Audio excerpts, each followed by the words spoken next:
Hello Live Wires, Heather Boyd Wire here, and today it's Tip Tuesday.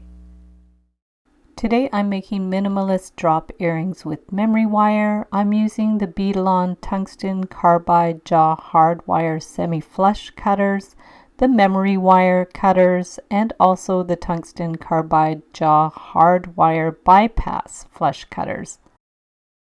I'm also using the slimline chain nose pliers from Beadle-On, the stepped bail making pliers, and their new memory wire finishing pliers.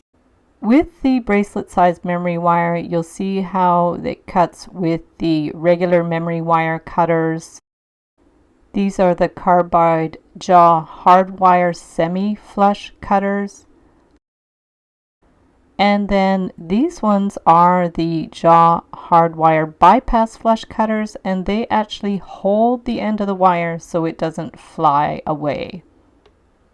So I'm going to use the Bypass Flush Cutters and cut the piece of wire into about 3-inch pieces. You can make these as long or short as you like. Just make sure the two wires are the same size. So we've cut 2 pieces of the bracelet size memory wire, and I'm going to use the new memory wire finishing pliers to curve the wire off to the side of the middle so they're a little bit asymmetrical, and then we are just going to push the wire so it crosses over. Looks a bit like a fish. I'll take an 8mm hematite bead, and then holding the memory wire right at the bottom of the memory wire finishing pliers, we are going to turn it into a loop.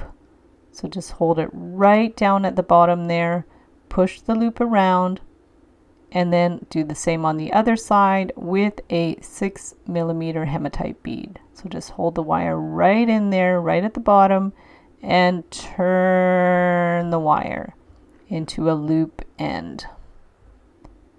So now those beads are held in place, and we'll just pinch them a little bit with the chain nose pliers to make sure those loops are closed and straight.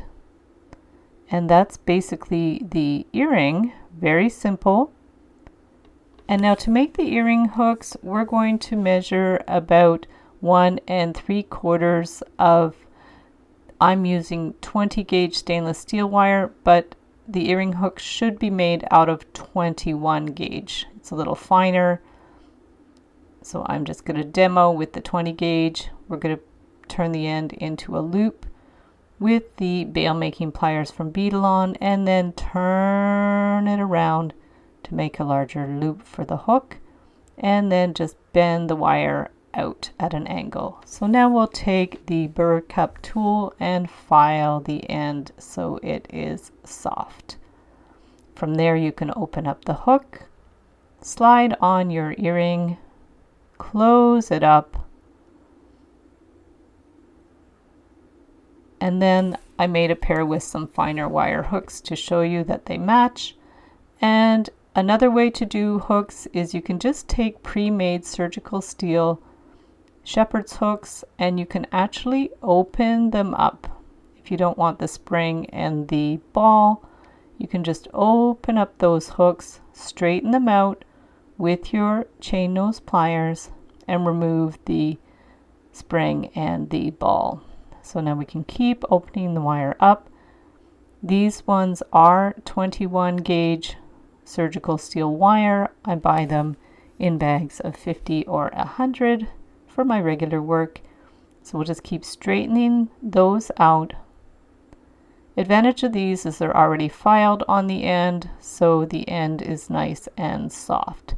So now we're going to just clip off the little crinkly bit at one end to make them about 1.5 inches. These earring hooks will be a little bit smaller, and holding the end right at the base of the finishing pliers, we're going to turn the end into a loop. We'll just match them up to make sure we're going to do the hook in the same position. And then using the bail making pliers, we're just going to start that hook so it's the same height.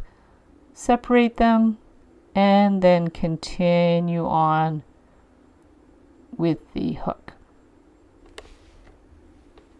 And then from there, we can just bend out the end on a wee bit of an angle, not too much,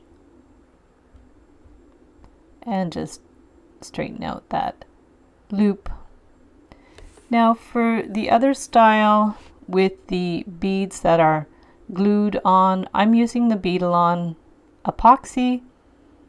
So it's a two-part epoxy. You're going to put equal amounts down on a little cardboard, and then we're going to mix it with a little spatula. So we're just going to make sure you have equal parts. If you need to add a little more of one of them, you can have some on standby, and we're just going to mix them up equal amounts and put a little bit on the end of the wire with the spatula.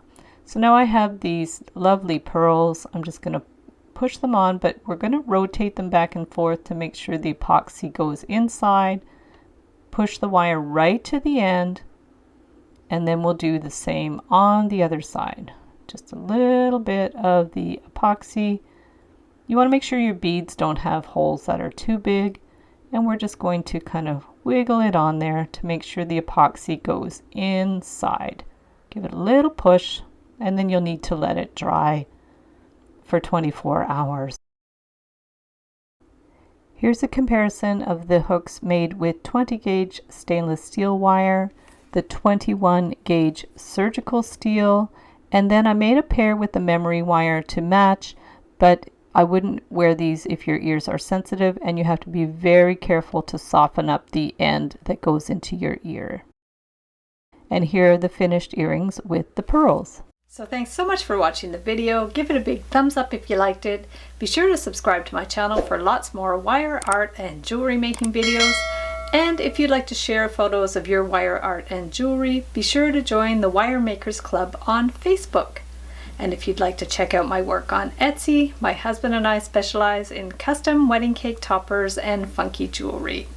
I also have a mailing list, so if you'd like to sign up below, I'll send you my Wire Art Essentials ebook. You can get the templates in my Etsy DIY shop.